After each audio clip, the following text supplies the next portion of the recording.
Holy tzaddikim and tzaddikot. Hope everybody's doing great. I want to remind everyone that we're still in the middle of war. And in the middle of war, it's our job to be the soldiers, not just the holy soldiers on the front lines who are carrying the guns, but all of us need to be the soldiers to step up to the plate, to pray as much as we can, to do as many mitzvot as we can, as much chesed as we can. The Jewish people relies on each and every one of us. So sometimes we just need that sort of reminder, and let's step up to the plate. It always bothers me in this Parsha Toldot that it just seems like Esav is doomed from birth, right? Just look at the way the Torah describes Yaakov and Esav, right? Yitzchak and Rivka's two children, right? Twins in the womb. Before they're even born, Yaakov has these inclinations towards Torah, towards mitzvot, towards holiness. And Esav, even before he's born, he's right. He wants to get out to go to Avodah Zarah. He's an unborn baby. It seems so unfair by God to set up Esav for failure. Is this his fault? It's clearly not his fault. God is not giving him any sort of chance, and that's what it seems. But Chazal teach us, our sages teach us, that Esav actually had the potential to be as great as David HaMelech. You see, David HaMelech was born with the same sort of inclinations, that sort of fiery, aggressive nature that Esav has. David HaMelech had that. And what did David HaMelech do with it? He became the greatest warrior ever for the Jewish people, right? King David, right? Imagine King David looking like Rambo, with his chest hair sticking out and his muscles popping out of his shirt and holding his sword, ready to take on the enemies of the Jewish people. That sort of natural instinct to be a leader, to be aggressive. Esav was born with those inclinations. Yaakov was born calm.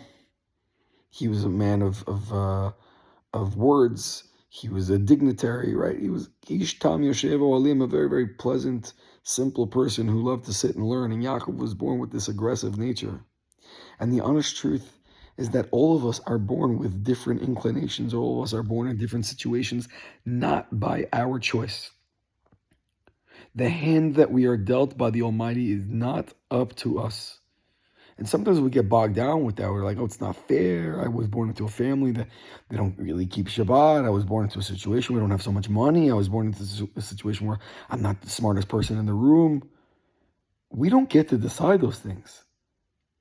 A person has to accept their cards. This is what Hashem gives us. What happens after that? That's up to you.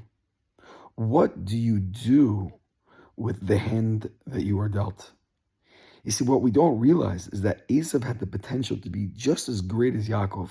Not the same, right? Not the same, but just as great on his own level.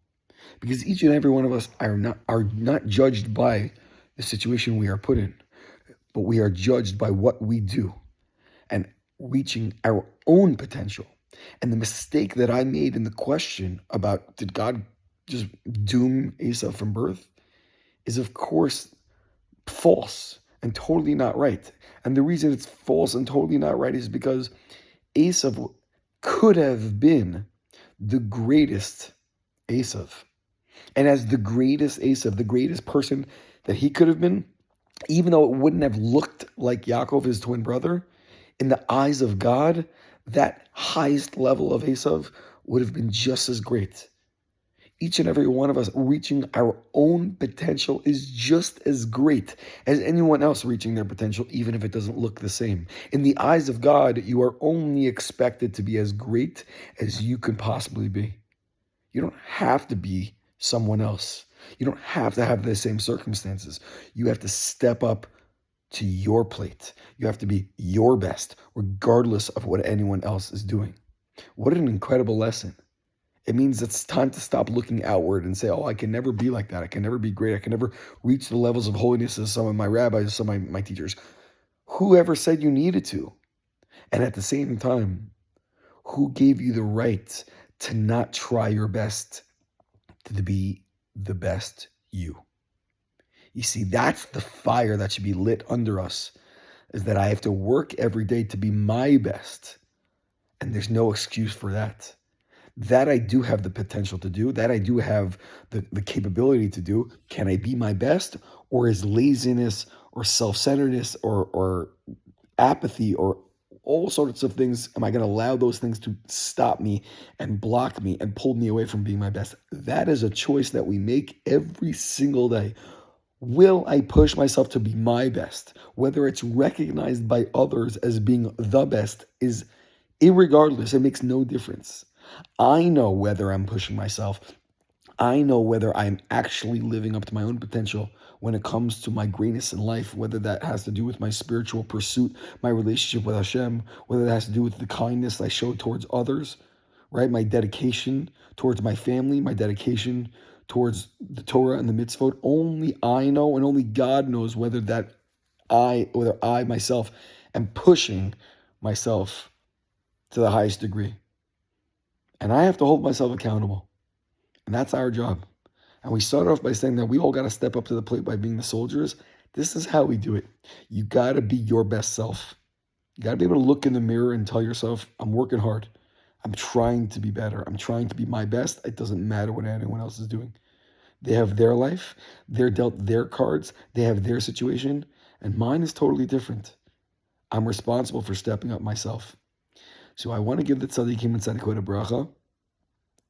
I want to give the tzaddikim and tzaddikot a bracha that we look inwards. We look at what we can do. We look at our own potential.